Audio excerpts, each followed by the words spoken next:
Assalamualaikum warahmatullahi wabarakatuh. Alhamdulillah, tidak henti-hentinya kita ucapkan kalimat mulia ini pada Zat yang maha mulia, maha kuat, maha perkasa, maha bijaksana, yang selalu mengurus makhluknya dari atas langit sana. Zat yang paling pantas untuk dicintai, dihormati, dipuji dan ditakuti, Allah Subhanahu wa Ta'ala. Karena memang kata kuncinya la ilaha illallah. Semua nabi-nabi diutus untuk mengumandangkan kalimat ini. Semua kitab turun dari langit untuk mengumandangkan kalimat ini. Ada surga dan neraka karena kalimat ini, yang berarti tidak ada Tuhan yang berhak disembah kecuali Allah. Berbahagialah orang yang berpegang teguh pada kalimat tauhid ini. Zat yang maha mulia ini telah menggantungkan segala nikmat yang diberikan kepada kita dari makanan, minuman, pakaian, kekuatan, atau apa saja untuk perputaran roda kehidupan kita di muka bumi ini dengan memuji namanya Alhamdulillah. Maka sering-seringlah saudaraku mengucapkan kalimat yang mulia ini. Kalau kita panjatkan salam hormat kita kepada manusia terbaik, manusia yang paling sempurna secara fisik, akhlak, jalur nasab, orang yang paling pantas jadikan sebagai idola, sebaik-baik ayah, sebaik-baik suami, sebaik-baik teman dan sahabat, sebaik-baik guru, yang selalu akan menjadi impian orang-orang yang ingin menjadi baik. Manusia terbaik ini telah diberikan salam oleh Sang Pencipta Allah bersama dengan malaikatnya, maka sangat wajar kalau kita sebagai pengikut yang setia selalu mengucapkan salawat dan taslim kepada Nabi besar Muhammad sallallahu alaihi wasallam. Teman-teman sekalian, seperti biasa, setiap sebulan sekali kita adakan tablik akbar tentang serial tokoh-tokoh terbaik manusia setelah para nabi, yaitu sahabat-sahabat Nabi Muhammad sallallahu alaihi wasallam. Dan dengan izin Allah dan karunia Allah, kita sudah berhasil membahas 14 sahabat sebelumnya. Dan pada sore ini semoga Allah berkahi kita masuk ke sahabat yang ke-15, seorang tokoh yang mulia bernama Anas bin Malik radhiyallahu anhu, yang di judulnya saya sudah minta teman-teman panitia menulis pembantu Nabi Muhammad sallallahu alaihi wasallam. Tentu sebelum kita masuk ke panjang lebar tentang Anas radhiyallahu anhu, tetap saya akan mengatakan selamat datang para penuntut ilmu dan selalu hadir di majelis ilmu saudaraku seiman. Berikan sebuah atau tanamkan sebuah simbol dalam hidup Anda semuanya, tidak ada hari tanpa ilmu. Dan ilmu di sini adalah ilmu syar'i, karena ilmu satu-satunya jalan untuk menambah keimanan. Dan kalau iman sudah ada, maka orang bodoh menjadi pintar, orang takut jadi pemberani, orang pelit jadi dermawan, segala sesuatunya berubah menjadi baik. Maka jadikan sebagai sebuah simbol hidup, tidak ada hari tanpa ilmu. Dan juga kalau iman sudah ada, semua amal soleh akan mudah kita amalkan. Dunia akan jadi kecil, musibah akan jadi mudah, semuanya tertanggulangi. Dan seluruh maksiat akan mudah juga untuk ditinggalkan. Juga teman-teman sekalian, mempelajari sahabat ini sangat penting, karena mereka manusia biasa seperti kita. Kalau nabi-nabi memang manusia biasa juga, tapi dipilih oleh Allah. Cuma para sahabat, orang-orang yang menemani para nabi, lebih kurangnya sangat dekat dengan kita.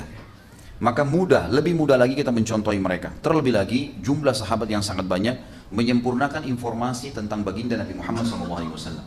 Jadi makin banyaknya orang yang berteman dengan beliau, maka makin banyak informasi yang bisa kita dapatkan, sehingga makin sempurna tuntunan hidup kita. Salah satu yang sangat mulia dari para sahabat ini adalah pembantu Nabi Muhammad SAW, Anas bin Malik. Sungguh orang ini telah mendapatkan karunia yang sangat besar, dan karunia ini tidak semuanya orang miliki, termasuk di kalangan sahabat. Karena menjadi pembantu Nabi Muhammad SAW artinya akan selalu bersama-sama dengan Nabi, mengurus pakaian Nabi, mengurus pesanan makanan Nabi, ngobrol, memasang pelana untahnya dan kudanya, menemani peperangan, menjadi orang yang sangat dekat dengan Nabi SAW. Banyak sahabat yang dekat, tapi pembantu ini berbeda. Namun seperti biasanya teman-teman sekalian, tradisi saya menggunakan atau membahas sahabat, saya akan mulai dengan ad-durus wal ibar dulu. Pelajaran dan ilmu yang kita bisa ambil dari tokoh kita ini. Yang pertama saudaraku, di dalam Islam dibolehkan, bahkan dianjurkan seseorang memiliki pembantu. Tentu lebih ideal dan sesuai dengan sunnah adalah kalau laki-laki memiliki pembantu laki-laki dan perempuan memiliki pembantu perempuan. Nabi Muhammad SAW memiliki beberapa orang yang membantu beliau, tapi yang paling menonjol 3 orang: Anas bin Malik, Zaid bin Haritha, dan anaknya Zaid, Usama bin Zaid. Ini yang paling menonjol menemani Nabi SAW. Ini khusus untuk mengurus apapun yang berhubungan dengan pribadi Nabi. Sampai Nabi SAW kalau masuk rumah, mereka yang membukakan pintunya. Nabi SAW membuka sendalnya, mereka yang meletakkan. Nabi SAW ingin mengganti bajunya, maka mereka yang mengambilkan. Istri-istri Nabi tentu ada, tetapi mereka ini selalu mendampingi Nabi SAW, di mana saja, selalu membantu Nabi. Nabi SAW juga punya seseorang yang khusus mengurus unta dan kuda beliau, bernama Anjashah. Kalau kita sekarang mungkin bahasanya supir. Orang ini tugasnya membersihkan, memandikan unta dan kuda Nabi SAW, memasang pelanahnya, mengganti sepatu kuda sepatu kuda. Kuda itu memiliki telapak kaki yang ada seperti sepatunya, itu sering diganti. Kemudian juga membersihkan kotoran, mengurusnya lah. Ya. Khusus itu. Dan kalau istri-istri Nabi Ummahatil Mu'minin Ridwanullahi alaihinna itu mau keluar, maka Anjasyah yang mengantarnya. Anjasyah yang mengantarnya. Sebuah hadis masyhur bahwasanya Nabi SAW pernah diizini oleh beberapa istri Nabi, kurang lebih 3-4 orang dari istri Nabi keluar ingin pergi hajat, sama-sama pergi. Kemudian naik ke atas unta, yang unta ini memang dibuatin di pundaknya 2 buah keranjang besar, ya, atau kotak besar yang memang untuk dinaikin oleh orang di kanan dan di kiri, bisa 2 orang. Naiklah 4 orang Ummahatil Mu'minin di satu unta ini. Kemudian Anjasyah membawa unta itu. Baru saja jalan, Anjasyah ini punya suara yang indah sekali. Jadi Anjasyah ini sering melantunkan syair-syair yang kalau dia mau lunakkan untanya, kalau dia mau panggil, dia lantunkan suaranya, maka unta itu datang. Waktu baru jalan, Anjasyah ingin membuat supaya unta ini jalan nyaman, ya, tidak terganggu, maka dia melantunkan syair-syairnya. Baru saja dilantunkan, untanya ini menggoyang-goyangkan kepalanya sampai unta ini geranda yang ada di belakang itu sempat goyang. Maka sabda Nabi SAW yang masyhur, mahlan, ya Anjasyah alal khawarir. Ya. Hati-hati hai Anjasyah dengan botol-botol kacaku. Maksudnya para istri Nabi. Jadi intinya adalah ada Anjasyah, ada seseorang di sini, ada pembantu pribadi Nabi SAW, ada yang urus untuk untahnya dan kudahnya. Nabi SAW juga menggunakan bodyguard kalau kita sekarang. Orang yang mendampingi beliau, membela beliau, ada. Di antara yang masyhur adalah Abu Musa al-Asy'ari radhiyallahu anhu.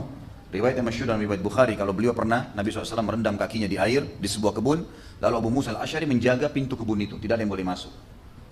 Maka datanglah Abu Bakar lalu minta izin, mengatakan, wahai Abu Musa, izinkan saya pada Nabi SAW, saya ingin masuk. Kata Abu Musa, baik, tunggulah di sini, saya akan minta izin dulu. Kalau Rasulullah SAW izinkan kamu, silakan masuk. Padahal ini Abu Bakar, mertua Nabi. Semua sahabat tahu kedudukannya yang sangat mulia. Tapi tugas Abu Musa ada di sini. Tidak boleh sembarangan masuk kecuali sudah izin dengan Nabi SAW.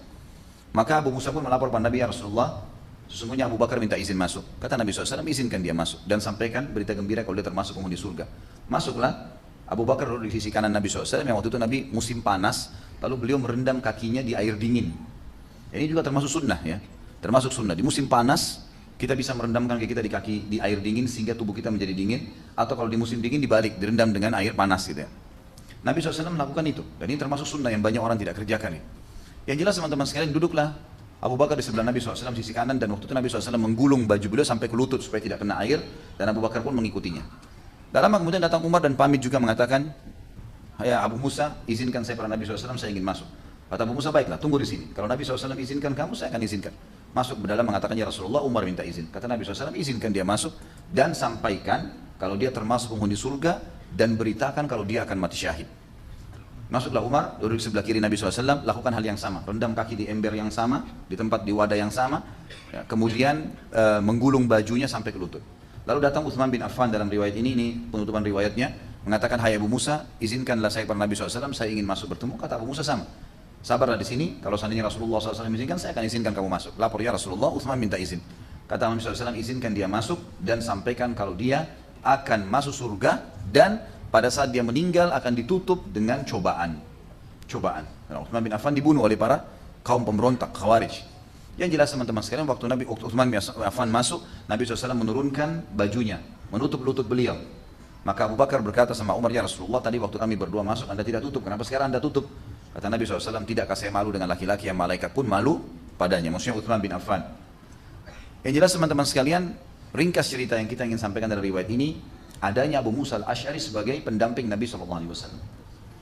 Abu Musa al-Asy'ari adalah pendamping Nabi dan penjaga Nabi dimanapun Nabi pergi, kalau di kota Madinah. Nabi ke pasar, Abu Musa di sebelahnya. Nabi tadi duduk di kebun ditemani oleh Abu Musa. Abu Musa ini jadi pengawal khusus. Tapi dalam kota, di luar kota, di kancah peperangan, Nabi SAW punya bodyguard lain lagi. Artinya ada orang-orang yang mendampingi Nabi SAW. Itu adalah Zubair bin Awam, yang pernah kita jelaskan fadilahnya. Waktu Nabi SAW menembus benteng Khaybar, kemudian di sana ternyata ada satu orang Yahudi keluar, tingginya mendekati pohon kurma. Sangat tinggi, sampai Nabi SAW mengatakan, kira-kira menurut kalian berapa tingginya orang ini? Waktu dia berdiri dekat pohon kurma hampir sama tinggi gitu. Maka ada yang mengatakan kira-kira 6 lutut, ukurannya 6 lutut ini 6 kali setengah meter. Ya. Itu sudah luar biasa gitu kan. Ini kurang lebih hampir 3 meter tingginya orang ini. Maka kata Nabi SAW, dia nantang duel orang itu. Siapa yang akan melawan orang ini? Maka Zubair mengatakan, saya Rasulullah. Zubair pun keluar. Zubair waktu berdiri dekatnya orang itu hanya mendekati perutnya, mendekati dadanya. Saking besarnya orang itu. Duel akhirnya, dan dengan luar biasa hikmah Allah dengan keterampilan perang, Zubair berhasil mengalahkannya. Bahkan menebas leher Yahudi yang besar tadi. Begitu jatuh, akhirnya Yahudi ini jadi drop semuanya, karena ini orang terkuatnya di mereka. Maka kalah pada saat itu, dan Nabi SAW mengatakan sesungguhnya semua Nabi punya bodyguard, punya pengawal khusus, dan pengawal khususku di kancah peperangan, Zubair bin Awam. Ada pendamping, gitu kan? Nabi SAW juga menggunakan hajib. Hajib ini sesekali dipakai jasanya gitu ya. Sesekali dipakai jasanya, tapi sama, memenuhi kebutuhan Nabi SAW. Seperti Al-Mughirah bin Syu'bah. Al-Mughirah bin Syu'bah ini punya kisah unik sedikit. Orang ini sangat kasar. Orangnya sangat kasar.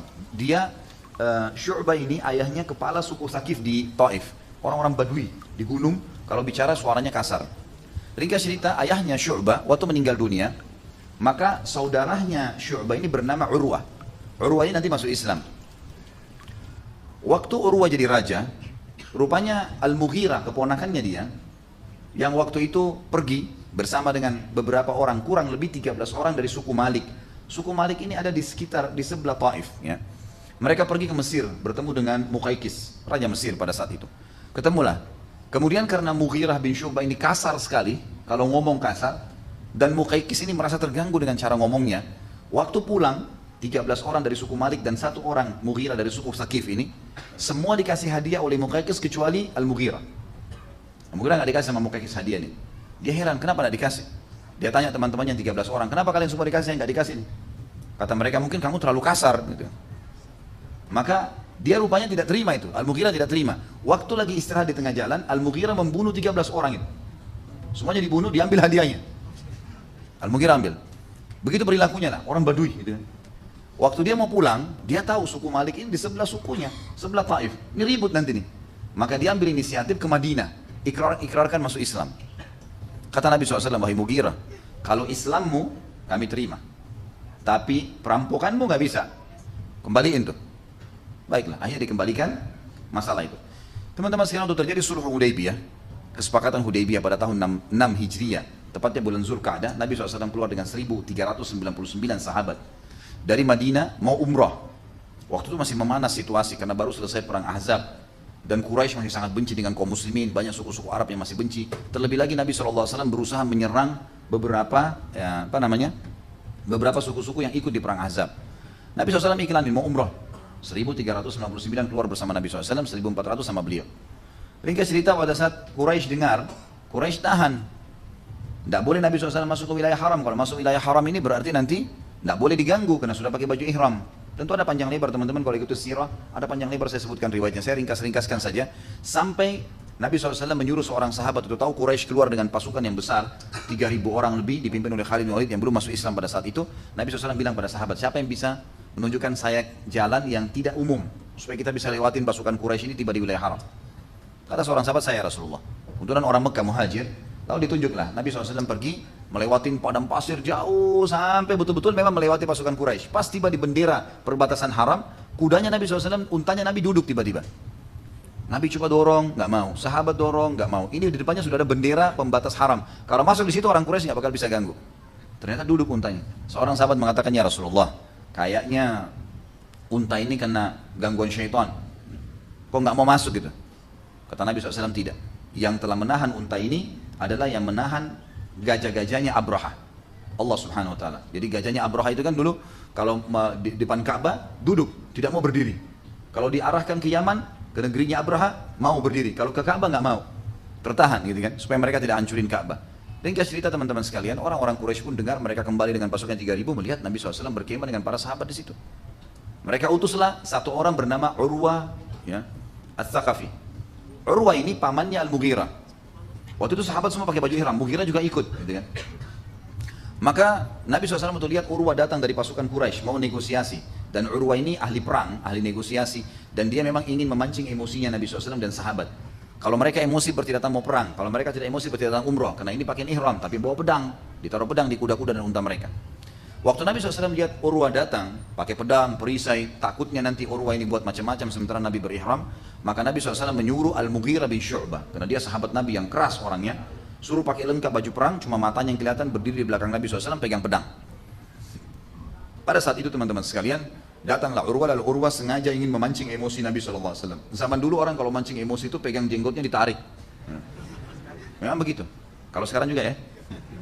Yang jelas seperti itu adalah tradisi dulu. Jangan antum buat ini ya. Jadi dipegang jenggot Nabi SAW, dia mau tarik.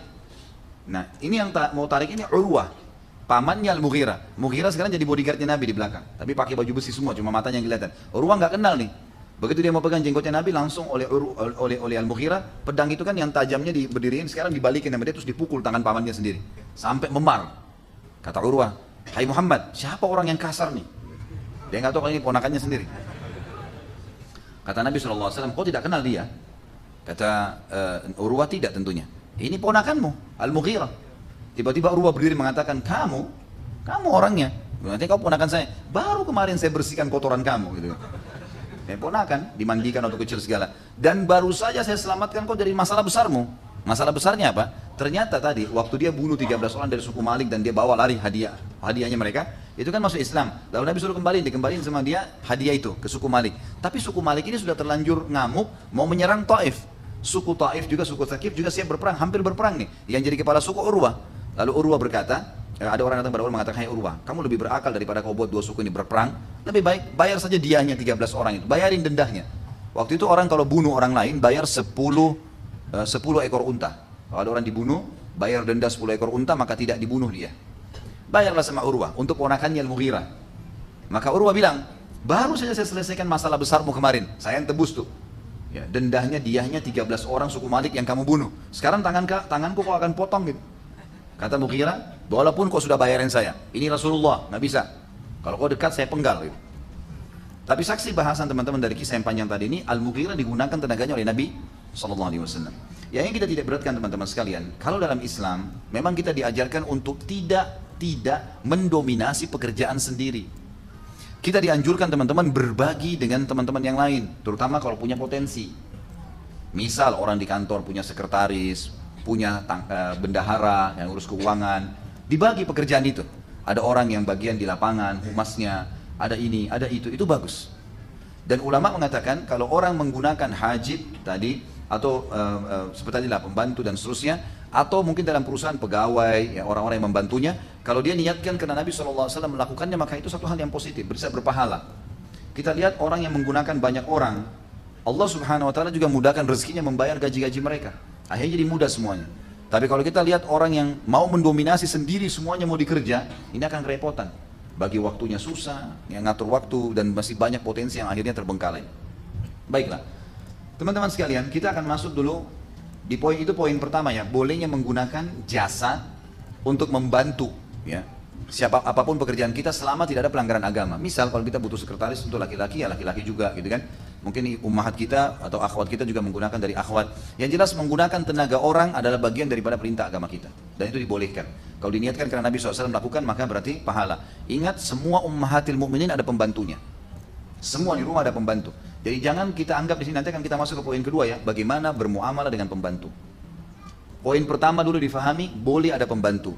Boleh memiliki supir, boleh memiliki tukang kebun, boleh memiliki apalah sekretaris tadi, ya orang yang membela dia kalau lagi ada masalah, dia mau safar minta ditemanin dan seterusnya, dibolehkan dalam agama. Karena Nabi SAW melakukan itu. Dan malah terbalik, tidak sesuai dengan syariat kalau seseorang mau mendominasi sendiri. Ada orang subhanallah semua dikerja sendiri sama dia. Bukan tidak boleh, walaupun kita punya, tapi akan banyak waktu yang tersita. Kenapa kita nggak berbagi duit kasih gajinya tukang kebun misalnya? Kecuali sesekali, ya sesekali mungkin kita ingin melakukan hobi mungkin, gitu kan? Bagilah sesuatu, dan kalau kita berbagi dengan secara yang seperti ini teman-teman, pastikan rezeki kita akan terbuka. Allah akan mudahkan kita. Lihat orang makin banyak memperkerjakan orang jadi pegawai, makin terbuka usahanya. Karena memang dia membantu, dan itu memang seperti itulah sistem yang sedang Allah ciptakan. Jadi ada image di sini yang kita ingin perbaiki ya. Poin kedua teman-teman sekalian, yang kita perlu perhatikan adalah wajib berbuat baik dengan pembantu itu. Ini berhubungan dengan masalah pembantu semua ini ya, dengan pembantu, pegawai, kemudian juga ada hamba sahaya, kita akan beda-bedain nanti. Kita akan mulai teman-teman sekalian dengan pembantu. Dianjurkan laki-laki punya pembantu laki-laki, perempuan, tapi boleh kalau dalam satu rumah tangga memiliki pembantu perempuan ya. Kalau pembantu laki-laki dianjurkan untuk tidak berinteraksi dengan tuan perempuannya, ya. Kecuali sahaya, ada hukum sendiri nantinya akan dibahas itu. Yang jelas teman-teman sekalian, kalau memang di rumah itu ada pembantu, seorang bibi, mbak yang membantu misalnya, maka itu dibolehkan dalam agama. Tetapi tidak boleh kalau ada ikhtilat dalam arti kata khalwat, ya, berdua saja. Misal seorang laki-laki kemudian dibantu oleh seorang perempuan saja, ini nggak boleh. Atau seorang perempuan dibantu oleh seorang laki-laki saja, ini nggak boleh. Tapi kalau satu keluarga besar maka dibolehkan. Baik, kita masih sebenarnya begini saja. Ya, ibrah yang pertama yang kita ambil adalah bolehnya menggunakan pembantu. Lalu kita sebutkan atau tenaga-tenaga, pegawai, tenaga kerja dan seterusnya. Kita akan masuk di sub bahasan ini, di ibrah ini adalah husnul muamalah ma'al khadim. Harusnya kita berbuat baik dengan para pembantu-pembantu kita. Berada daripada hadis Nabi SAW di dalam hadis Bukhari Muslim yang berbunyi Anil Ma'mur ibn Suwaid qala ra'aitu Abu Dzar radhiyallahu anhu wa alaihi hullatun wa ala gulamihi mithlaha. Aku telah melihat Abu Dzar, sahabat Nabi yang mulia, dia memakai hulla. Hulla itu pakaian yang mewah, pakaian yang bagus. Dan pembantunya, laki-laki mendampingi dia, memakai baju yang sama, warna yang sama, jenis yang sama. Fasa'altu an dzalika, lalu saya tanya kepada Abu Dzar tentang masalah itu. Fadzakara annahu kana sabba rajulan ala ahdi Rasulillah SAW fa'ayyara bi ummih. Bahwasanya dia pernah satu waktu mencaci maki seseorang yang sedang bekerja dengan dia, gitu kan? Sampai membuat orang itu kayak malu, terhina, karena ini pembantu. Udah kamu pakai baju yang begini saja, jangan baju sama dengan saya misalnya, gitu kan? Maka Nabi SAW waktu menemui Abu Dzar waktu di Mekah mengatakan, innaka mru'un fika jahiliyah, hum ikhwanukum wa khawalukum, ja'alallahu tahta aydikum, faman kana akhuhu tahta yadihi, falyut'imhu mimma ya'kul, wal yulbishu mimma yalbas, wa la tukallifuhum ma yaglibuhum, fa in kallaftumuhum fa'inuhum. Hadis Bukhari Muslim, ya. Artinya, Nabi SAW mengatakan, wahai Abu Dzar, sesungguhnya pada dirimu ada sifat jahiliyah. Ada sifat jahiliyah. Apa sifat jahiliyahnya? Karena dia menganggap remeh pembantu yang sedang membantunya. Jalan harus di belakang, gitu kan? Pakaiannya nggak boleh sama, gitu kan? Atau misalnya apalah, ya, misal angkat barang disuruh angkat semuanya sendirian. Ini semua yang ada terjadi kalau orang menggunakan pembantu biasanya, ya. Dengarkan kata Nabi SAW, wahai Abu Dzar, kamu memiliki sifat jahiliyah. Ketahuilah, kata Nabi SAW, mereka-mereka itu, para pembantu kalian, adalah juga saudara-saudara kalian. Dan juga orang-orang yang membantu kalian, sekaligus memang mereka membantu, tapi mereka saudara kalian. Allah menjadikan mereka di bawah naungan kalian, maka barang siapa yang saudaranya di bawah naungannya, maka dia seharusnya memberikan makan apa yang dia makan, memberikan pakaian apa yang dia pakai, dan tidak membebankan mereka apa yang menyusahkan mereka. Serta kalau dibebankan sesuatu dan kelihatannya berat, maka dia membantunya. Jadi nggak boleh semuanya kresek dia yang bawa misalnya, seperti itulah, ya. Kita membantunya. Ini sabda Nabi SAW. Kemudian juga dikatakan dalam riwayat yang lain, riwayat Bukhari, wa'an Abi Hurairah radhiyallahu anhu, an Nabi SAW qala, idza ata ahadukum khadimuhu bi ta'amihi, fa in lam yujallisuhu ma'a falyunawilhu luqmatan aw luqmataini aw aklah aw aklataini aw aklatun aw uklatun aw uklataini fa innahu waliyyu ilajah. Dikatakan dalam hadis ini, Abu Hurairah mengatakan Rasulullah SAW bersabda, Nabi SAW bersabda, kalau seseorang di antara kalian sedang dibawakan makanan oleh pembantunya, maka kalau dia tidak suruh duduk bersama makan dengannya, maka dia semestinya menghadiahkan padanya satu genggam atau dua genggam, atau satu suapan atau dua suapan. Karena sesungguhnya dia telah membuatnya, atau dia telah merapikannya, atau dia telah menghidangkannya, atau dia telah mencium aromanya. Hadis ini memberikan pelajaran kepada kita tentang pentingnya bermuamalah dengan pembantu. Kasih mereka makanan. Berapa banyak teman-teman orang di antara kita, subhanallah, contoh misal di rumahnya, dia suruh pembantunya beli makanan di dekat rumahnya. Mungkin ada penjual nasi goreng lewat malam misalnya, beliin saya, beli suami istri. Pembantunya yang di situ nunggu, bayarin, nggak dibeliin. Kenapa nggak dibeliin? Contoh kecil, sederhana ya. Atau mampir di sebuah supermarket atau minimarket beli minuman, ada pembantunya di mobil, nggak dikasih sama dia. Dia cuma suami istri minum atau sama anaknya, di belakang mbaknya nunggu, nggak dikasih. Ini nggak boleh, sama sekali nggak boleh. Bahkan perintah Nabi, kalau dia yang membawa, kalau dia bukan suruh duduk makan sama-sama, maka dia harus memberikannya satu genggam atau dua, atau satu suapan atau dua suapan. Sunnahnya begitu, kita harus kasih. Jadi kalau antum suruh beli nasi padang misalnya seseorang satpam di kantor misalnya, atau OB yang sedang kerja di kantor, ini tolong beliin, beli dua akhi, ya, beli tiga, bungkusin buat mereka, kasih yang sama. Itu sunnah Nabi SAW, harusnya begitu. Ada orang subhanallah, saya temukan banyak kasus begitu, ya. Begitu ada pembantu di rumah, ada makanan datang baru dibeli, sudah ditata di kulkas rapi, buah-buahannya, jusnya, segala macam hal. Pembantunya diwanti-wanti, nggak boleh sentuh ya, nggak boleh makan. Ini luar biasa super pelit. Gitu. Gimana caranya dia nggak berbagi nih? Sampai kadang-kadang lebih baik rusak daripada berikan pembantunya. Ini wa na'udzubillah. Dipastikan orang seperti ini mustahil pembantunya betah. Mustahil. Tapi kalau dianggap sebagai keluarga sendiri, saya tahu ada beberapa jemaah saya yang sampai mengatakan, untuk saya jelaskan hadis-hadis yang serupa seperti ini. Ada yang sampai sudah 13 tahun tinggal pembantunya, ada yang sampai pembantunya tua sekali, gitu kan? Tinggal sama dia nggak mau pulang. Ada kakak saya di Surabaya, itu pembantunya sampai tua, mungkin sudah sampai, kalau tidak salah umurnya sudah hampir 70 tahun ya. Tetap sama kakak saya, anaknya jemput nggak mau. Udah saya sama, ditunjuk sama kakak saya gitu. Ini tinggal sini, nanti kalau kalian butuh datang aja ke sini. Dia sudah merasa sangat nyaman. Karena apa yang kakak saya makan dikasih juga dia, apa yang diminum dikasih juga dia, sama. Pakaian diberikan hadiah, dianggap seperti rumahnya sendiri. Termasuk teman-teman sekalian perhatikan, jangan pernah anggap remeh mereka dengan memberikan kamar-kamar yang kotor, seperti gudang, seakan-akan tidak ada nilainya. Dia manusia. Kalau ekonominya seperti kita, dia tidak akan jadi pembantu, gitu kan? Kenapa? Kenapa memang kalau di kamar mereka dipasangin AC? Kalau memang Allah ada kelebihan rezeki, kenapa nggak dikasih AC? Bukankah kalau dia nyaman juga dia jadi fit, jadi bagus tenaganya, kerjanya juga jadi bersih, kan gitu? Mestinya, idealnya begitu. Mestinya nggak boleh beda-bedain. Karena dalam Islam ini teman-teman, betul memang Allah menjadikan mereka sebagai orang yang membantu kita, tapi kita punya adab-adab syar'i, adab-adab syar'i, gitu kan?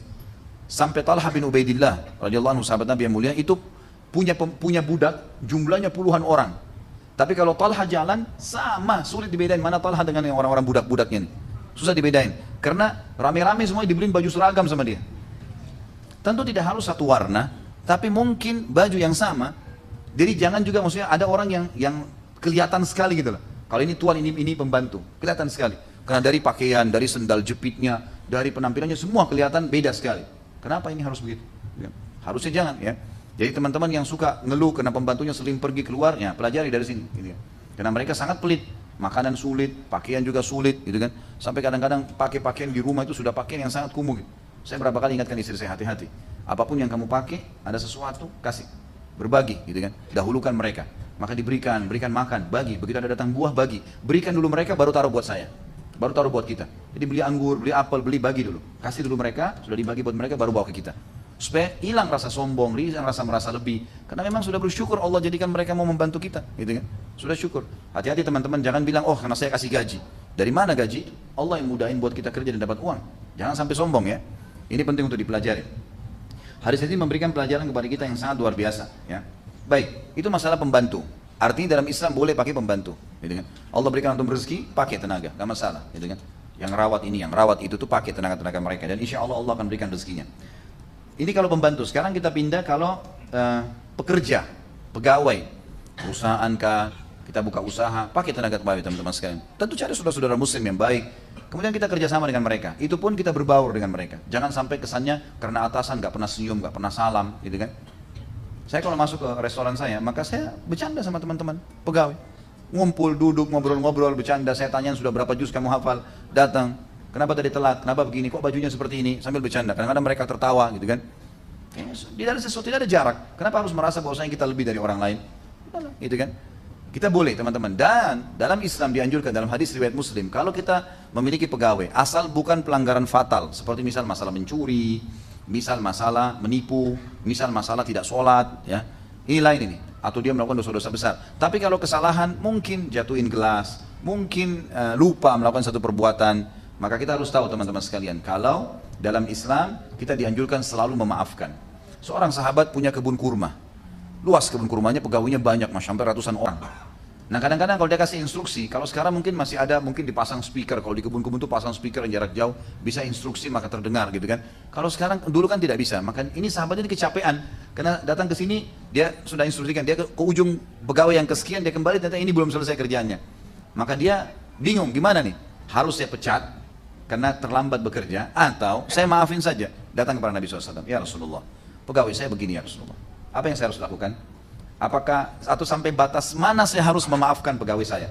Kesalahannya bukan fatal ya, sekali lagi bukan mencuri, bukan menipu, bukan apa ini. Ini kesalahan cuma telat sedikit melakukan perbuatan atau memang belum selesai, diberikan kesempatan. Kata Nabi SAW, maafkan pegawaimu walaupun sampai 70 kali. 70 kali maafkan. Lalu teman-teman pegawai jangan bilang, Ustaz Khalid bilang ini kesempatan, kita bisa dimaafin 70 kali. Atasan antum harus tahu hadis itu Pak, gitu kan. Ini salah, jangan juga begitu ya. Karena harus kita juga menghormati dia yang sudah memberikan kita pekerjaan. Ini kenapa kita fokus kepada atasan ke bawahannya? Karena umumnya memang atasannya biasa yang sombong gitu kan. Tapi jangan juga teman-teman kita bekerja lalu kita balik unsur ini. Karena para sahabat menghormati Nabi SAW. Anas bin Malik walaupun pembantu dan dianggap saudara oleh Nabi SAW, tapi mereka menghormati Nabi SAW. Nabi SAW pernah menyuruh Anas bin Malik. Anas bin Malik ini jadi pembantu Nabi dari umur 9 tahun sampai umur 19 tahun, 10 tahun. Dan mulianya adalah waktu datang ke Madinah, ibunya dia bernama Ummu Hani. Ibu Anas namanya ibunya namanya Ummu Sulaim. Ummu Sulaim radhiyallahu anha. Ummu Sulaim ini suaminya tentu meninggal dalam keadaan kafir ya. Ayahnya Anas ini, Malik ini meninggal dalam keadaan kafir, jadi kita tidak bahas. Tapi Ummu Sulaim ini sahabat yang mulia. Jadi pada saat suaminya pun tidak mau masuk Islam, kemudian sempat terbunuh, dia keluar dari Madinah, kemudian diserang oleh beberapa perampok, akhirnya mati terbunuh dalam keadaan kafir, belum masuk Islam. Ummu Sulaim hidup sendiri, membesarkan anaknya. Waktu Nabi SAW masuk ke Madinah, maka Ummu Sulaim sangat bahagia karena Nabi SAW datang ke Madinah dari Mekah. Sudah beriman mereka sebelumnya di tangan Mus'ab bin Umair radhiyallahu anhum ajma'in. Maka Ummu Sulaim membawa Anas dan mengatakan, ya Rasulullah, ini anak saya sangat sayang dengan dia. Maka saya menghibahkan dia untuk membantu anda. Udah, Anas ini tinggal di sini. Urus semua kebutuhan anda. Dari 9 tahun dipekerjakan kepada Nabi SAW. Maka Nabi SAW menerimalah. Dan Anas pun merasa tentram dengan Nabi SAW. Apa kata Anas menceritakan? Dalam hadis Bukhari, saya menjadi pembantu 10 tahun di rumah Nabi Muhammad SAW. Belum pernah satu kali pun saya temukan Nabi SAW berkata kasar atau membentak-bentak baik istri-istrinya ataupun pembantu-pembantunya. Satu kali pun tidak pernah. Padahal pembantu itu selalu bersama kan. Tapi nggak pernah sama sekali. Jadi kita lihat bagaimana pengakuan Anas bin Malik. Dan dia mengatakan, satu hari pernah saya keluar, disuruh oleh Nabi SAW untuk hajat. Kemudian di pinggir, waktu saya keluar dari rumah Nabi SAW, saya lewati halaman masjid, ada anak-anak yang sebaya dengan saya lagi main-main. Biasa anak kecil main-main, saya pun lupa hajatnya Nabi. Saya ikut main-main dengan teman-teman sebaya saya itu. Tiba-tiba di belakang saya dengarkan suara yang saya itu tahu itu adalah suara Nabi SAW. Mengatakan, wahai Unais. Jadi orang Arab teman-teman sekalian, kalau dia mau panggil panggilan sayang, kayak Anas diperkecil, Unais. Itu panggilan sayang. Seperti bahasa kita itu, hai Anas yang sayang gitu ya. Seperti Nabi SAW memanggil juga Aisyah radhiyallahu anha karena putih kulitnya dan pipinya kemerah-merahan, maka wanita yang memilih atau warna merah untuk wanita bahasa Arabnya hamra, ya, hamra. Tapi Nabi SAW bilang Humaira, diperkecil lagi. Itu nama panggilan sayang namanya. Waktu Anas bin Malik pembantu Nabi ini disuruh beli sesuatu dan dia tidak melakukannya karena bermain-main sama temannya, apa kata Nabi SAW? Wahai Unais, panggilan sayang. Padahal pembantunya lagi nggak punya pekerjaan nih. Wahai Unais, tidakkah kau selesaikan hajatku dulu, baru kamu bermain? Cuma begitu saja. Maka Anas mengatakan, ya Rasulullah, baiklah. Lalu kemudian dia pergi menyelesaikan urusan Nabi SAW. Jadi Nabi SAW sangat santun dan sangat baik teman-teman sekalian. Tentu dalam pekerjaan juga kita dianjurkan mencari pegawai-pegawai teman-teman ini yang mukmin, yang beriman, yang bisa dipercaya. Umar bin Khattab menekankan sekali, harusnya semua orang yang menjadi pegawai dan yang mendampingi kita adalah orang-orang mukmin. Makanya beliau pada saat menjadi khalifah yang paling pertama, semua gubernur di wilayah Islam harus sahabat yang mukmin, yang paling hebat ilmunya dan imannya. Ditaruh. Nanti sahabat-sahabat yang jadi gubernur itu dijadikan di tangan-tangan kanannya lagi orang-orang yang membantu masalah administrasi, ya, masalah strategi perang. Nanti ada yang dampingin lagi. Tapi mereka-mereka ini diangkat dulu menjadi pemimpin. Seperti itulah. Dan dia menganggap bahwasanya orang yang mengenal Tuhannya, kata Umar, yang orang yang mengenal Tuhannya pasti akan memberikan hak makhluk. Gitu kan? Seperti itulah gambarannya. Baik. Itu kalau berhubungan dengan pegawai. Sekarang kita masuk ke masalah hamba sahaya. Kalau terjadi peperangan antara muslimin dengan orang kafir, pernah saya jelaskan di beberapa bahasan kita yang lalu, maka kita mendapatkan hamba sahaya. Kalau terjadi perang, jihad, kemudian kita menang, semua yang di pasukan kafir menjadi hamba sahaya kita. Hamba sahaya bisa diperjualbelikan. Gitu kan? Sudah pernah saya jelaskan panjang lebar hukumnya pada saat menjelaskan hukum-hukum yang sebelumnya ya, beberapa sahabat yang sebelumnya. Tapi ada yang ingin saya tambahkan. Misal, kalau seseorang menjadi hamba sahaya, misal pun ya, kita bukan bicara tuannya sudah pernah kita bahas, kita boleh punya hamba sahaya, mereka bisa menjadi pembersihan dosa namanya kafarah ya. Mereka bisa menjadi penyebab kita dapat pahala dengan fakku raqabah, bebasin saja gitu. Kalau orang menjadi budak teman-teman sekalian, jangan dianggap itu buruk. Belum tentu buruk, apalagi kalau dia masuk Islam. Karena ada hadis yang menyebutkan fadilah orang jadi budak malah. Kalau jadi budak, bukan kita disuruh jadi budak, enggak. Tapi kalau ada orang yang kita tangkap di medan perang tertawan lalu dia masuk Islam dari budak kita, maka kalau dia muslim, dia bisa mendapatkan pahala yang sangat besar. Coba kita renungi misalnya hadisnya. Riwayat Imam Bukhari Muslim. Kata Nabi SAW, Innal abda idha nasaha li sayyidihi wa ahsana ibadat Allah falahu ajruhu marratain. Kalau seandainya seorang hamba sahaya itu benar-benar dia tulus melayani tuannya, majikannya, karena dia milik majikannya, bisa diperjualbelikan, gitu kan? Kalau dia tulus melayani majikannya, menasihatinya dengan benar, dan dia menjaga ibadahnya yang baik sama Allah, maka khusus hamba seperti ini, budak ini punya double pahala ibadah. Double pahala ibadah. Jadi kalau orang bebas kayak kita pun teman-teman bisa dikalahkan pahalanya dengan budak. Apa yang kita ambil benang merah dari hadis ini? Ternyata nggak boleh nganggap remeh budak ini, gitu kan? Nggak boleh anggap remeh dari pembantu, nggak boleh anggap remeh pegawai. Walaupun ada unsur timbal balik juga, tentu mereka juga harus menghormati, gitu kan? Ada hadis yang lain juga. Abu Hurairah anu meriwayatkan dalam hadis Bukhari Muslim, lil abdil mamluk al muslih ajran, walladhi nafsi Abi Hurairah biyadi, laula al jihadu fi sabilillah wal hajj wa birra ummi la ahbabtu an amuta wa ana mamluk. Kata Abu Hurairah anhu, sesungguhnya budak, seorang budak yang masih di bawah naungan tuannya, belum bebas, masih budak, tapi dia muslih, selalu memperbaiki, selalu baiki hubungan ibadahnya sama Allah, dia baik sama tuannya, maka dia memiliki double pahala orang yang normal. Dan demi jiwa Abu Hurairah yang dalam genggamannya, maksudnya demi Allah ya, kalau bukan karena jihad di jalan Allah, haji dan bakti dengan ibuku, aku berharap mati sementara aku menjadi seorang hamba sahaya. Karena besarnya pahala yang didapatkan. Jadi yang bisa menyaingi hanya jihad, haji, dan juga bakti dengan kedua orang tua. Ini menurut pendapat sahabat tadi. Sekali lagi, benang merahnya adalah kita dilarang untuk menghardik mereka, menganggap remeh mereka. Karena teman-teman sekalian, mungkin sekarang kondisi kita lagi aman, tidak ada peperangan misal. Tapi bukan mustahil satu waktu terjadi jihad, antum akan hadapin tuh. Kalau berhadapan dengan pasukan lalu kita menang, memang mereka jadi hamba sahaya. Nah banyak orang memperlakukan tawanan. Kalau orang-orang kafir teman-teman sekalian, bobrok sekali. Dipukulin, disiksa, gitu kan? Dalam Islam tidak seperti itu. Nggak boleh sama sekali, nggak boleh mukul. Sampai kata Nabi SAW, siapa yang memukul hamba sahayanya dengan tuduhan-tuduhan dusta, maka dia akan dihukum oleh Allah pada hari kiamat. Di dunia mungkin tidak ada orang bisa hukum, karena ini budaknya, hamba sahayanya. Tapi di akhirat Allah tetap akan hukum. Jadi kita harus paham tentang masalah seperti ini. Kemudian juga Abu Musa al-Asy'ari radhiyallahu anhu mengatakan, di dalam sebuah hadis riwayat Imam Bukhari, qala Rasulullah sallallahu alaihi wasallam, al-mamluku alladhi yuhsinu ibadata rabbah wa yuaddi ila sayyidihi alladhi alayhi min al-haqqi wan nasiha wat ta'ata lahu ajran. Sesungguhnya seorang hamba sahaya yang memperbaiki ibadahnya dengan Tuhannya dan selalu memberikan hak tuannya yang harus dia berikan, serta dia menasihati dengan baik dan taat kepadanya pada hal yang bukan berbau maksiat, akan mendapatkan double pahala. Hadis yang lain riwayat Imam Bukhari Muslim juga berbunyi sama dari Abu Musa al-Asy'ari radhiyallahu anhu mengatakan, kalau Rasulullah SAW, salasatun lahum ajran, ada 3 golongan manusia dalam Islam yang akan mendapatkan double pahala. Double pahala. Maka disebutkan yang pertama, rajulun min ahlil kitab amana bi nabiyhi wa amana bi Muhammadin sallallahu alaihi wasallam. Seseorang dari ahli kitab Yahudi dan Nasrani yang beriman kepada nabinya, kemudian melanjutkan imannya dengan beriman kepada risalah Muhammad sallallahu alaihi wasallam, masuk Islam. Maka ini double pahalanya. Makanya antum kalau punya teman-teman ahli kitab, itu yang dibahasakan. Kalau kalian masuk Islam, kalian dapat double pahala nih. Double pahala, karena kalian sudah mengikuti ajaran Nabi sebelumnya, sekarang ikuti ajaran Nabi sesudahnya. Maka ini double pahalanya. Yang kedua adalah wal abdul mamluk idza adda haqqallahi wa haqqa mawali. Seorang hamba sahaya yang memberikan hak Tuhannya dan memberikan hak Tuhannya dan hak tuannya. Kalau dia berikan maka double pahalanya. Yang ketiga, warajulun kana lahu amatun fa'addabaha فأحسن تأديبها وعلمها فأحسن تعليمها ثم أعتقها فتزوجها فله أجران. Yang ketiga, seorang laki-laki yang memiliki budak wanita. Budak wanita sama tadi di kancah peperangan. Laki-laki bisa diberikan, perempuan kalau hukum dalam syariat pernah saya jelaskan bisa digauli tanpa pernikahan oleh laki-laki. Tapi tidak berlaku unsur timbal balik. Enggak berlaku bagi perempuan yang bebas bisa bergaul dengan budak laki-lakinya, enggak bisa. Tapi laki-laki bisa. Itu kan Nabi SAW punya hamba sahaya, Maria Qibtiyah misalnya, gitu kan? Itu hamba sahaya.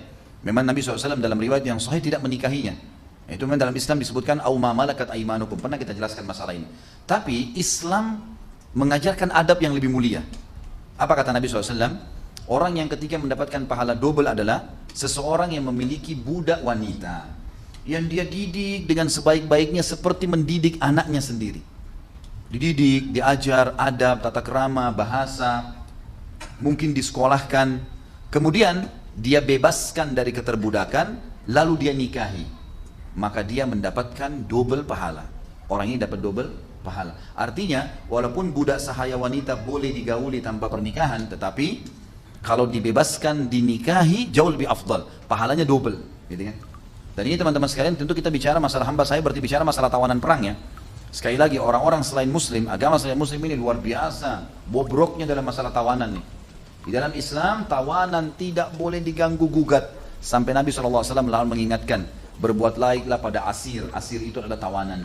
Sampai para sahabat, itu pada saat ada tawanan-tawanan dibawa ke Madinah, walaupun mereka lagi diikat supaya tidak lari, tapi disuapkan makanan di mulutnya, diberikan minum di mulutnya, sampai para tawanan yang masuk Islam mengatakan, demi Allah, mereka lagi memegang roti dan kurma kering, dan mereka memasukkan roti ke mulut kami, sementara kurma kering yang mereka makan. Roti berarti lebih enak, gitu kan?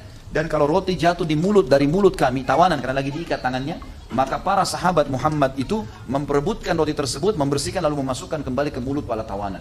Jadi memang muamalah yang sangat luar biasa, berbeda sekali, gitu kan? Mungkin teman-teman saya tidak tahu pernah lihat atau tidak, bagaimana cuplikan pada saat tentara Amerika masuk ke Irak, bagaimana mereka memperlakukan tentara-tentara Muslim itu, sampai dihomoi, gitu kan? Mereka yang banyak homo, mereka melakukan itu, tidak dibiarkan mandi, tidak diurus, makanannya tidak dikasih, sampai tadinya foto-fotonya waktu sebelum ditawan itu, gemuk-gemuk mereka sehat, itu jadi kurus sekali, jadi hitam kulitnya, jadi terganggu, nggak ada sama sekali belas kasihan pada manusia, gitu kan? Bashar sekarang mengambil orang-orang yang ditawan, dibiarin sampai mengurus, ditelanjangin pakaiannya di penjara, dipukulin, disiksa sampai mati, dan mereka puas dengan mati seperti itu. Subhanallah. Ajaran Islam sama sekali. Disuruh bebasin, disuruh baikin, dikasih baju, kasih makanan, bagian dari syariat, gitu kan? Bagian daripada syariat ini penting sekali. Jadi adab-adab ini harus dijaga teman-teman sekalian. Kemudian hadis yang lain, hadis ini diriwayatkan oleh Imam Muslim.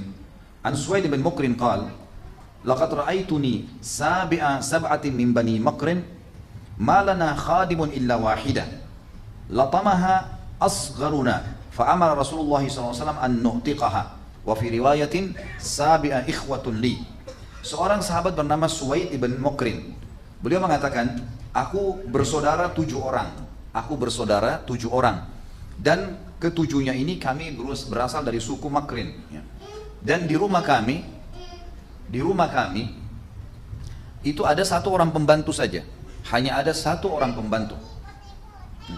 Hanya ada 1 orang pembantu perempuan, dan kebetulan ini adalah budak wanita. Ya.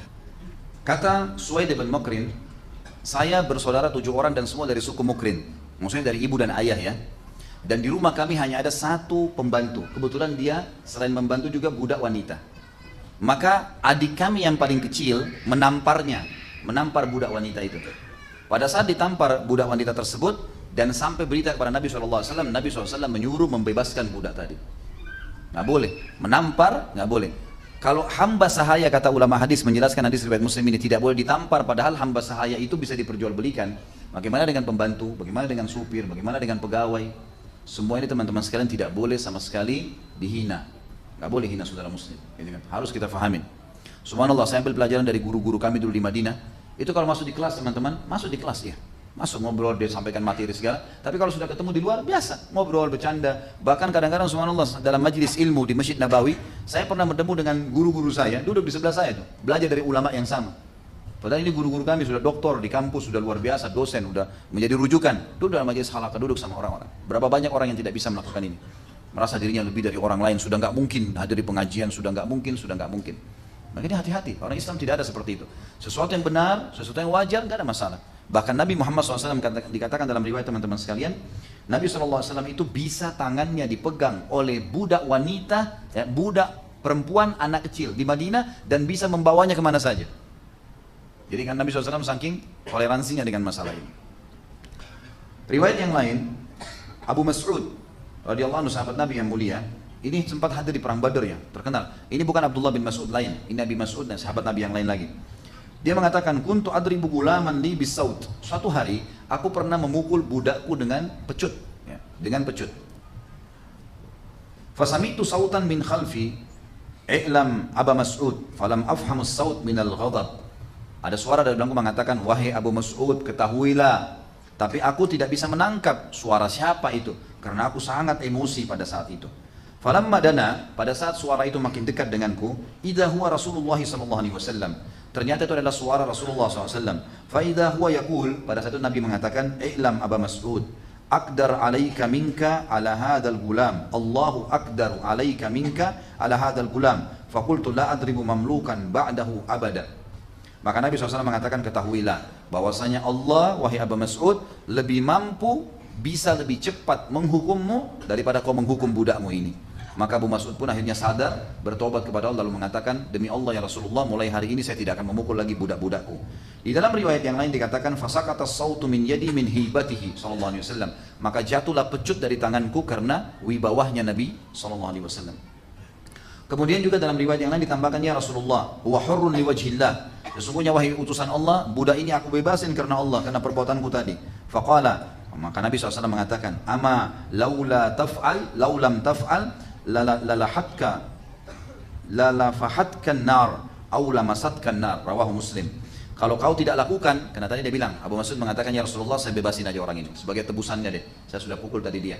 Lalu kata Nabi SAW, ketahuilah kalau kau tidak lakukan, maka niscaya kau akan dilalap oleh api neraka, kau akan dibakar oleh api neraka.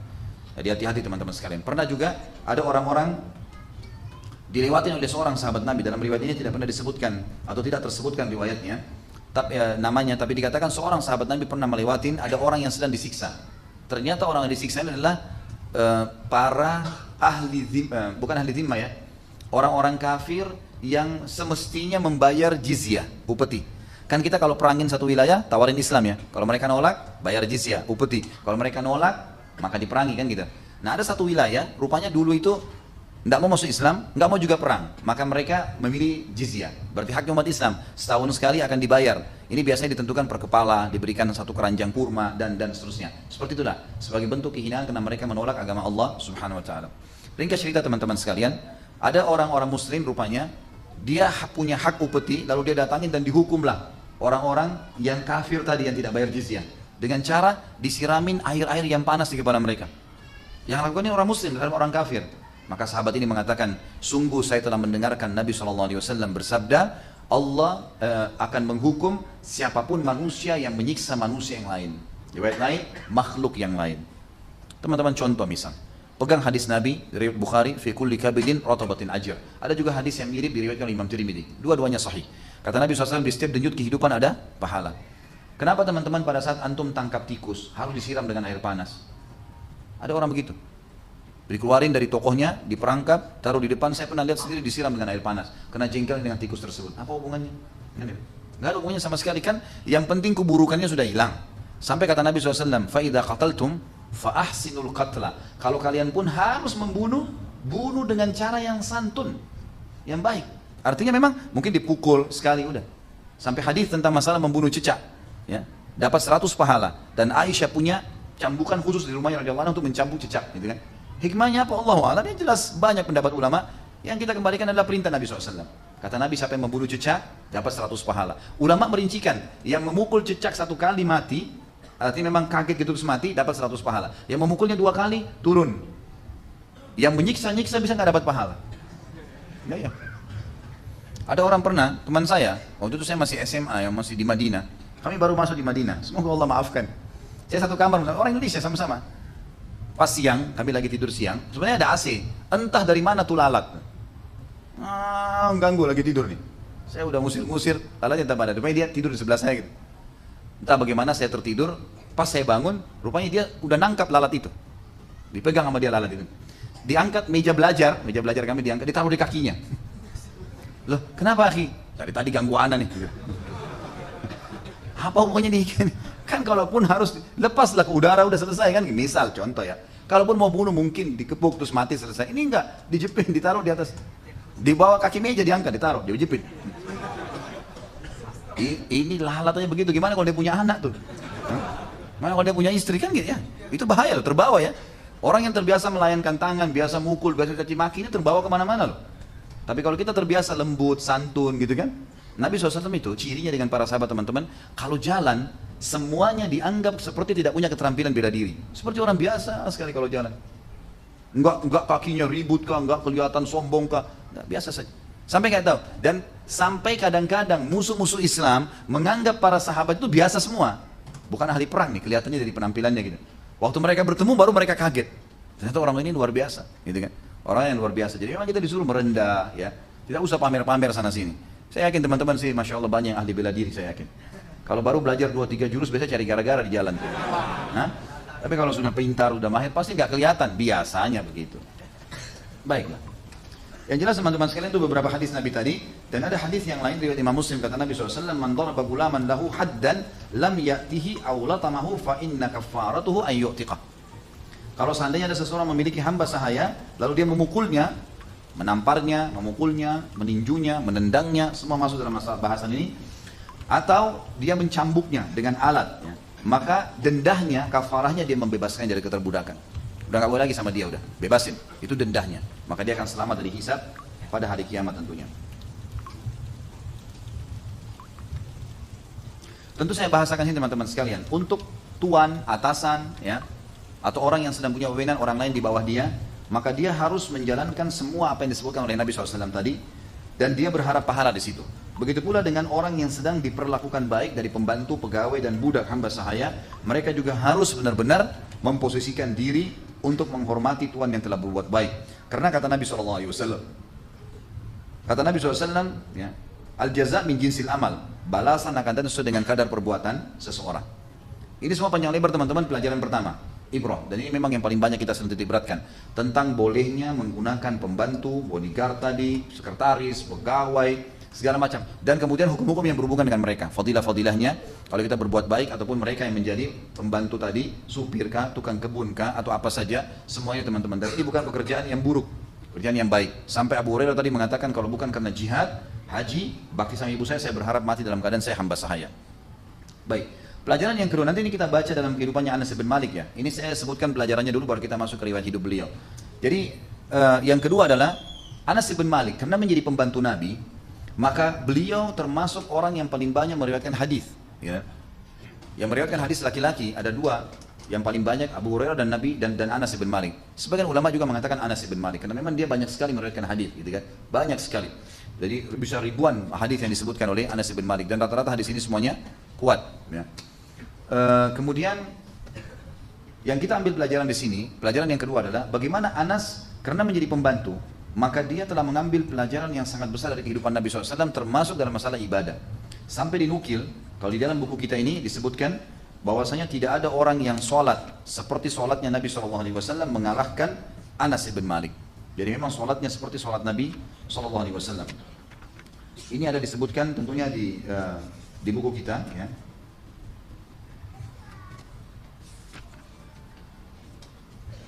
Ya, saya tidak temukan di sini, saya tidak ingat halamannya, tapi yang jelas Anas bin Malik dikatakan adalah semua sahabat sepakat orang yang paling mirip sholatnya dengan Nabi SAW. Baik, sedikit kita bicara masalah sholat ini teman-teman. Nabi SAW pernah mengatakan dalam hadis Bukhari, sesungguhnya telah dicintakan dunia ini. Maaf, ini hadis riwayat Tirmidzi. Ya, seingat saya begitu. Dan ini dihasan sahihkan oleh beliau. Kata Nabi SAW, dicintakan dunia padaku karena adanya wanita, maksudnya wanita bisa dinikahi, atau saudari dilindungi, atau ibu dihormatin, gitu kan? Atau istri yang dijadikan sebagai pendamping. Dan juga wangi-wangian, serta dijadikan kebahagiaanku semua di sholat. Makna daripada dijadikan kebahagiaan dalam sholat, artinya Nabi SAW paling peduli dengan sholat. Sampai Aisyah mengatakan, kalau Nabi SAW sholat, itu sampai telapak kaki beliau pecah-pecah. Sampai telapak kaki beliau pecah-pecah. Ini sebuah fadilat sendiri tentunya, ya. Nah, Anas bin Malik disepakati oleh para sahabat adalah orang yang paling mirip sholatnya dengan Nabi SAW. Sampai-sampai Anas bin Malik berdiri sholat, kakinya mengeluarkan darah. Saking lamahnya kalau sholat. Tentu ciri semua sahabat kalau sholatnya luar biasa, ya.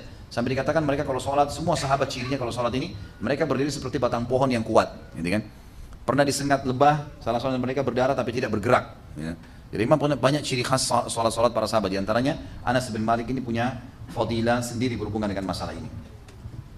Yang ketiga teman-teman sekalian, Anas bin Malik, ya, ini ibrah dan pelajaran. Dari pelajaran kehidupan beliau, kita temukan juga selain sholat adalah ibadah yang Nabi SAW paling muliakan, dan akhirnya Anas bin Malik mengambil itu karena jadi pembantu. Juga pelajaran yang kita ambil nanti dari kehidupan Anas adalah mulianya doa Nabi Muhammad SAW. Dan tentu Allah sudah takdirkan kita tidak hidup dengan beliau. Kita kalau hidup, lihat kehidupan para sahabat. Ada sahabat-sahabat yang cerdas. Cerdasnya itu mereka selalu tidak pernah melewatkan waktu kalau bertemu dengan Nabi kecuali minta, ya Rasulullah doain saya. Ya Rasulullah doain saya. Doa Nabi SAW beda, tidak seperti doa kita. Doa Nabi SAW umumnya mustajab, gitu kan.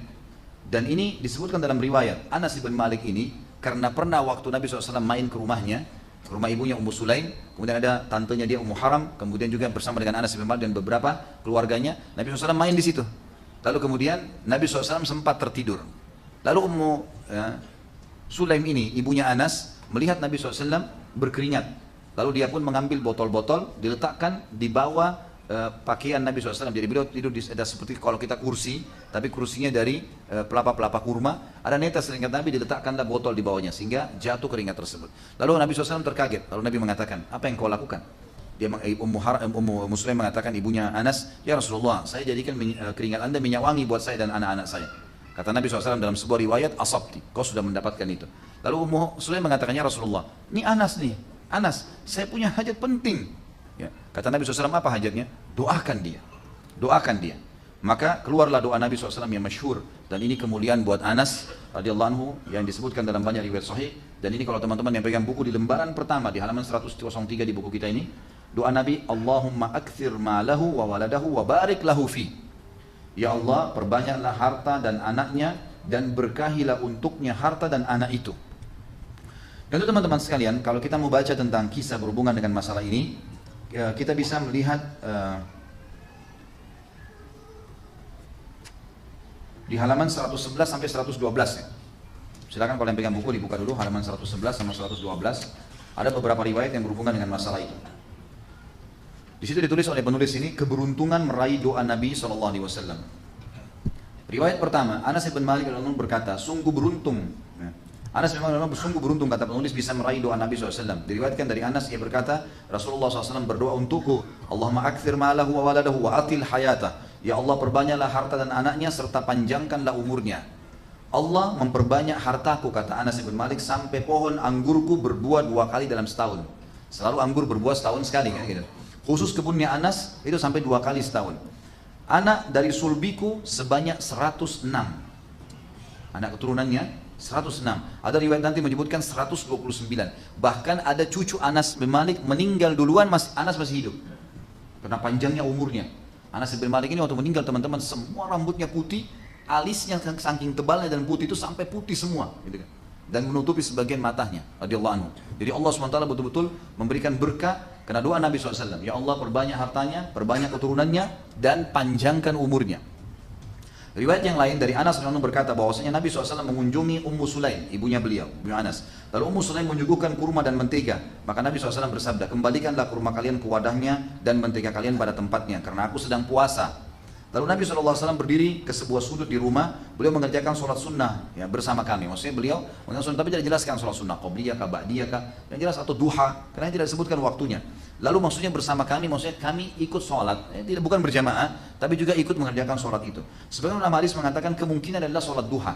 Karena Nabi SAW biasanya waktu spare yang beliau selalu beraktivitas itu adalah habis sholat duha sampai duhur, ya, sampai duhur. Lalu beliau pun mendoakan Ummu Sulaim dan keluarganya. Ummu Sulaim berkata kepada Nabi SAW, wahai Rasulullah, ibunya Anas nih, sesungguhnya aku mempunyai sesuatu yang khusus, ada yang aku ingin minta ya Rasulullah. Kata Nabi SAW bertanya, apa itu? Muslim mengatakan, Anas pelayanmu. Maka Nabi SAW tidak membiarkan kebaikan dunia dan akhirat kecuali beliau mendoakan untukku, kata Anas. Kemudian beliau bersabda, Allahumma rzuqhu malan wa walada wa barik lahu fi. Ya Allah, perbanyaklah harta dan anak-anaknya serta berkahilah dia padanya. Anas berkata, sesungguhnya aku termasuk orang Ansar yang paling banyak hartanya. Aminah, anak perempuanku, menyampaikan kepadaku bahwa sampai kedatangan Hajjaj di Basra. Nah ini tahunnya sudah cukup jauh ya, sudah tahun 60-an sekian ya. Telah dikubur anak dari tulang sulbiku sebanyak 129 orang. Jadi Anas masih hidup, anak dan cucunya ada yang meninggal sampai 129 orang. Yang sudah meninggal, ini bukan yang hidup 106 tadi. Jadi 200 orang lebih. Allah Subhanahu wa taala berkahi. Dari Anas juga berkata riwayat yang hampir sama, tapi kita bacakan supaya lengkap ya. Ia berkata, Nabi SAW datang kepada kami pada saat itu di rumahku hanya ada aku, ibuku dan bibiku Ummu Haram.